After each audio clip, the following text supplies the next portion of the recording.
اسمي وداد، مغربية. عمري 20. كنقرا الأدب وتخصص إن شاء الله علوم سياسية. لا، هذه موهبة، والشيء الآخر إن شاء الله يعني قدرات ثقافية من عندي. في غابة فونك يعني من نفس البلاد ديالنا طبعا، ولكن انا ما عنديش شي تخوف منهم، لحقاش بيان سور ولاد بلادي يعني خوتي، غنبغي لهم غير الخير، وان شاء الله يعني سواء تاهلت انا سواء تاهلوا هما غادي نفرح اليوم. المهم غيكون المغرب تما كاينه. بخصوص كلمه احبك لناصر، يعني ما كانش القصد ديالي يعني انه كنبغيه اولا كنحبه بشكل عاطفي، بالعكس هو يقدر يكون اعجاب طبعا، لانه ممثل وكوميدي عظيم ويتقن ادواره كثير مع خبرتي في التمثيل طبعا. يعني انا يعجبني احبه طبعا، ولسه اقول يعني احبه، يعني مو قصدي احبه عاطفيا، بس معجبه فيه كمشاهده وكفنان يعني. ايوه، العالم يعني اخذت كلمه احبك، في ناس فهموا انها يعني عاطفيا او كنت غزل فيه، طبعا لا. وفي ناس يعني اخذوها يعني بس ضحك مزح، كده يقعدون في الكلاس ويقولون استاذ قبل ما تسألني انا احبك. وفي ناس يعني فهموا اشنو كنقصد بيان سور وعرفوا بالله، يعني مجرد حتى فرق السن مستحيل يكون حب، مستحيل. وانا يعني كنطلب من الناس اللي كيقولوا ان هي مساله عاطفيه، كنطلب منهم انه يتخلوا على هاد الهضره هادي، لحقاش يعني راجل يعني متزوج ومستقر في حياته، طبعا عنده مراته، والمراه طبعا هي انثى عندها واحد الحس ديال الغيره، عندها واحد الحب تجاه الراجل ديالها. فملي كتقولوا انه شي حاجه عاطفيه كتمسوها في الانوثه ديالها، كتمسوها في الغيره ديالها، وكتشكوها في الحب ديالها ما بينها وبين الزوج ديالها. دونك كنتمنى انه ما يبقاش تقال ديك الهضره. انا ما عندي علاقه اساسا، مو مرتبطه ولا اي شيء، ويعني اللي حيكون ماي بوي فريند طبعا حيكون يعرفني انا ابغاه هو، يعني كنبغيه هو، ما غاديش نبغي شي واحد اخر. اون بليس كاين واحد الفرق السن بيني وبين ناصر كبير بزاف، على اساس انني نبغيه اولا نكلي شي حاجه عاطفيه ديتو. الهندي كنت صغيرة بزاف، وكان ولد جيراننا يعني أكبر مني بشوية، كان يحب الأفلام الهندية بزاف بزاف، وأنا كنت كنتفرج معاه، فتبدأ أغنية بحال هكا كنوضو كلنا نشطحو. فانا ركزت على الرقص الهندي بزاف، لحقاش عجبني، يعني ماشي هو غير رقص بوحدو، انما نقدر انا مثلا نعطيك قصه او لا، يعني اي حاجه نوصلها لك انا بداك الرقص، لحقاش انا ما كنعتمدش غير على الجسم ديالي كنشطح، انما يعني اوسي لي غريماس ديالي حتى هما كيعبروا، يعني ملامحي حتى هي كتعبر على اشنو باغا نقول انا وانا كنشطح. نقدر نكون في حاله حب او في حاله غضب، او كتير حالات انا يعني اقدمها على اساس انها رقص. وابن جيراننا طبعا راح كمل دراسته برا وراح سوى مستقبله، وانا لسه اتابع الهنود يعني. ايه، شافني بأرقص كبتالة، ما حب فكرة انه انا ارقص، ما عجبه، بيقول لي انا السبب اللي خليتك ترقصي وما بغيتكش يعني تكملي هكا. ما بعرف، ما ادري. اي الشو كان كتير حلو، وكان في جماهير، كانوا في معجبين، بس هو ما حب، بحكم اني ما بعرف والله، ما اقدر احكم على احد. هو بس كلام كده قال لي انا ما حبيت انك تطلعي ترقصي، وانا السبب. انا ما تضايقتش بزاف، لحقاش ولد جيراننا قال لي ما ترقصيش، بالعكس حسيت انه كاين واحد ظل واحد الاخ عندي، يعني كمثابه الاخ ديالي، خايف عليا او لا، يعني رد بالو معايا، خايف عليا، يعني فيه اهتمام يعني. وانا هذا الشيء كيفرحني بزاف، انه في ناس كتهتم فيا بحال هكا وكتخاف عليا.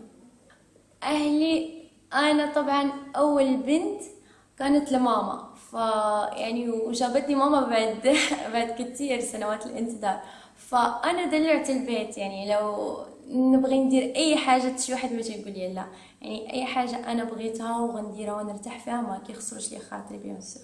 انا اصلا ما كنتش ما كنتش مركزه على الرقص الهندي، يعني نطلع نولي ستار او لا ندير عروض او لا ندير شي حاجه. بالعكس انا كنت كنقرا، كندرس دراسه ديالي وكنطلع مع صحابي عادي. اما باش نكون ستار وهكا وجماهير وكذا ما فكرت. فعشان كذا لما شاركت بالبرنامج ما كانش عندي مشكل بزاف في القرايه ديالي. بالعكس كنت كنقرا وما كنشطح، يعني الشطح ما كياخذش وقت بزاف، القرايه عادي.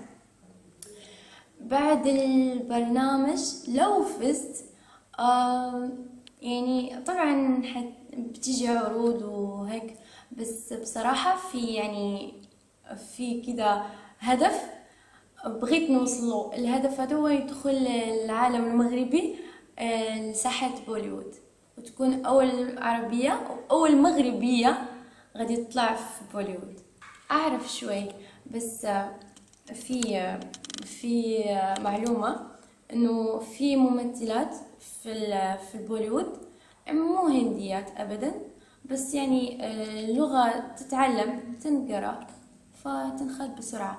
كمان اعرف شوي ما توسي بيار كارتيو I love you. انا في حياتي معروفة بين اصحابي اني شقية بزاف، كندير المشاكل بزاف، ما تنسكتش، كنبقى نهضر ندوي بزاف. وطيبه بزاف وقلبي حنين يعني. وديما المشاكل ديال الشله كلها الحلول عندي انا، يعني بحال ديري بحال مكتب لحل المشاكل. واحده عندها مشكل كتجي عندي. تواضع شوي يعني. ما متواضعاش بزاف مع اي واحد، ما كنهضرش مع نابورت كي. كاينين الناس محددين اللي كنكون معاهم بشخصيتي الطبيعيه، كاين الناس الاخرين كنتعامل معاهم على اساس انني وحده اخرى، يعني ما كنفوتش كلمه جوج صافي وكنسكت. بالمدرسه يعني في القرايه ديالي كاع الاساتذه المدير كلشي كيدير لي خاطئ، يعني كلشي كيدلعني. كنتعامل مع قالب كثيره. كان في عشب يعني يطلع ريحه مو حلوه، اوكي. فانا كنت اخذ العشب واحطه في الكلاس وافركه في الارض واجلس زي الناس على اساس اني ما اعرف شيء. فاول ما يدخل الاستاذ كل الطلاب يطلعوا، اللي بده يروح التواليت اللي بده هيك، او نقفل الباب. فالاستاذ ينخنق بالريحه الخايسه فيجي يدور علينا. كمان كنا بنفرقع مفرقعات في الكلاس نحطهم كده ونولع ونجلس على اساس انه ما نعرف. اول ما يدخل الاستاذ يسمع بوم بوم بوم بوم فيقعد ينطط قدامه وحنا نضحك. فاخر شيء من سوى ما حد عمل. كمان كنت اخذ مشروب استاذة عندي كانت في المتوسطة، كانت تجيب معها دم مشروب على الصبح. فانا كنت اصب المشروب واعمل لي صراصير واغلقه واحطه على الطاوله، فهي اول ما تفتح كده تنقرف. يعني وهي اصلا وجهها غريب فلما تعمل كده غريماس بوجه على اساس انها مفزوعه، فهذا شيء بيضحك. الناس يعني واغلبهم من الخليج واغلبهم بنات يقولون، وحقولها بلهجتهم، يقولوا عني اني اتمالح. انا ما اتمالح ابدا، ما اتمالح. انا طبعي كده، لو حركة كده أو أنا طبعي كده، حتى بالمدرسة حتى في دراستي ككل، حتى في العمل. يعني أنا كده حتى مع الدكان، حتى مع السواق، حتى مع الجورد، أي واحد في الحق أنا طبعي كده، أنا أتكلم كده. فهو بابا ساعات يتمسخر علي، يقعد يقلدني يقول لي أنا وداد أنا كده، أنا أسوي كده، بس أنا طبعي وش سوي يعني. هذا هو الشيء اللي انا طبيعي، انا ما اتصنع ابدا، انا كذا. كان في ناس بيقولوا وداد قبل ما تقبلي اضافتي على الفيسبوك او شيء انا احبك. او كانوا في ناس يقولوا لي بتزوجك، كثير ناس يعني شباب يقولون بتزوجك. كان في اعجاب كثير من الشباب، كان في تعليق يعني تضحكني. مثلا يحطون صورتي وانا اسوي كذا ويكتبوا اسمهم ويكتبوا انا احبك. مثلا احمد او حد يحط صورتي ويحط احمد اسمه ويكتب تحتها انا احبك. يعني كان في تعليق مره حلوه وتضحك صراحه. يعني حب ما في، حب ما في، ما احب. بالنسبه للمغرب والاتجاه اللي انا بغى امشي فيه اللي هو علوم سياسيه او سياسه بصفه عامه، انا عندي بلادي اللي هي المغرب طبعا، والمغرب يعني بلد عريق بزاف، وكان عندنا بانا اللي احنا كنعتبروه بانا وكيشرفنا اننا نقولوا ليه ابونا اللي هو الحسن الثاني الله يرحمه يا ربي. يعني هو دخل فينا الروح الوطنيه. يعني انا فيني انوثه اوكي، فيني دلع اوكي، بس بلدي اكون رجال، يعني اكون رجل الصراحه. يعني بلدي ممكن اعمل المستحيل عشان اشوفها في حله حلوه، في حله كويسه، لان المغرب تميم وما يقدروا الا اللي يعرفوا. فاحنا تعلمنا كده، السياسه اخذناها حقنا في دمنا. يعني حتى واحد ما يدرس، ما درس ولا يعرف شيء، بس لو يتكلم عن سياسه بلدنا تحصلين انه يتكلم بجد، يقول شيء، لانه احنا اللي عايشين في البلد واحنا اللي نعرف ايش ثمنه وايش يسوى. يعني كمان في اخونا اللي هو ملكنا حاليا الله يحفظه يا رب ويطول له عمره، محمد السادس. محمد السادس هذا كمان يعني ما يعاملنا على اساس انه ملك، على اساس انه اخونا حبيبنا، يعني صاحبنا. يعني ممكن يتمشى معك في الشارع، ممكن يبوسك، ممكن يحضنك، ممكن يلبي كل طلباتك. يعني احنا الحمد لله يا رب عندنا سلالة العلوية اللي هم الملوك، يعني كويسين كتير. فانا طبعا يشرفني اني ادرس سياسة واوقف واكون مو بس يد يمنى للملك، بس يعني بس كذا ديكور عنده. المهم اني اسوي شيء يبسطه ويبسط الشعب ويبسط بلدي واشوفه كذا منور ان شاء الله يا رب. بالسياسة طموحي بغيت ندخل في السياسة بزاف، نقرا، ابخي ندخل المحاماة القانون الخاص، ابخي انا كنقلب على الوزارة كنقلب على كرسي في الوزارة. وطبعا حلمي وانا نقدر نقولوا اصلا ماشي حلم، لانه اي واحد يقدر يوصل داكشي اللي بغاه، انا رئيسة وزراء بغيت نشد ان شاء الله.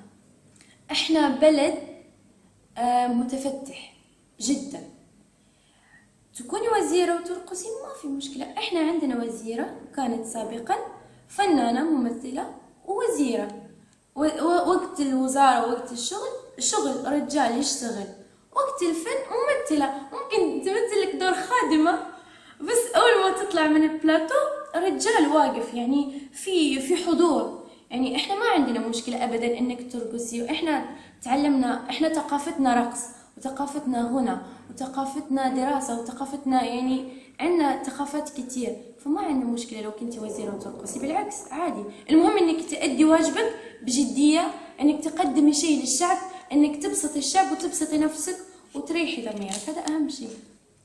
اكثر شيء بشكلي، بحب شكلي كله، لانه الله خلقني هكا، الله سواني هكا، وكنحمد الله انه خلقني اوكي. انا ما غاديش نقول انا اجمل وحده في العالم، ولكن في عيني بيان سور اجمل وحده في العالم، مي اوكي يكفي ان الله خلق لي يعني في مقاد وفم عينين، دونك سافا دير كو سافا زوينه. يعني كاينين الناس اللي شويه خايبين هكا، فانا طبعا ملي كنشوف ديما كنشوفوا اللي قل منا، ما تنشوفوش اللي احسن منا، كنقول الحمد لله كيعجبني شكلي بزاف كلي من هنا حتى لهنا. يعني اكثر شيء بيحبوا فيني العالم اللي هو عيوني، يقول انها كبار وكذا، كمان اكون اتكلم فاقعد الفها. واكثر شيء يحبوه كمان ابتسامتي، عشان لما انا ابتسم بس من جوا ابتسم كده عيوني تغرز تدخل في بعضها، فبيحبوا فيني الشيئين كتير. قبل ما تعلقوا على الفيديو انا احبكم، صوتوا لي باي.